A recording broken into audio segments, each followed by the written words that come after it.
இப்போ நாம் ஒரு உயிரை கொன்னுடுறோங்க. அதை கொன்னுட்டதுனால அந்த உயிருக்கு ஒரு அற்புதமான விடுதலையும் நம்ம கொடுத்துருக்கோம். இனிமேல் இந்த உலக வாழ்க்கையில் அது என்ன பண்ண வேணாம், சாப்பாட்டுக்கு அலைய வேணாம், ஷெல்டருக்கு அலைய வேணாம், நம்ம குழந்தைகளை யார் காப்பாற்றுவாங்களோ அடிப்பாங்களோங்கிற பயத்தில் என்ன பண்ண வேணாம், சுத்த வேணாம். அந்த மாதிரியான ஒரு மிகப்பெரிய விடுதலையை நம்ம கொடுத்துட்டோங்க. ஆனால் கொன்ன நமக்கு என்ன கிடைக்கும்னு பார்த்தீங்கன்னா, மனசு உறுத்த ஆரம்பிச்சிருங்க. எல்லா மனிதர்களுக்குள்ளேயும் கருணையும் இரக்கமும் இருக்குது. அதனால தான் நம்ம மனித பிறவி நமக்கு 7ஆம் அறிவே வந்துருச்சு அப்படின்னு சொல்கிறாங்க. இப்போ ஒரு எறும்பே நம்மளை கடிக்குதுங்க, உடனே நம்ம என்ன பண்ணுவோம், நசுக்கிட்டு எடுத்துருவோங்க.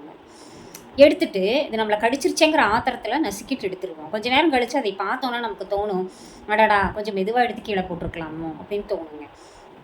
அப்போ மனிதனுக்குள்ள என்ன இருக்குது, இரக்கமும் கருணையும் இருக்குது. ஆனால் அந்த இரக்கத்தையும் கருணையையும் அந்த ஒரு நொடி கோபம் என்ன பண்ணிடுது அப்படின்னு சொல்லி கேட்டாங்க, ஓவர் கம் பண்ணிடுது.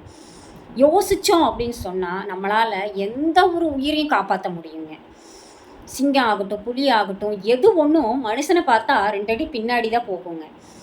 ஆனால் மனுஷனால் அதுகளையும் என்ன பண்ண முடியும், காப்பாற்ற முடியும்.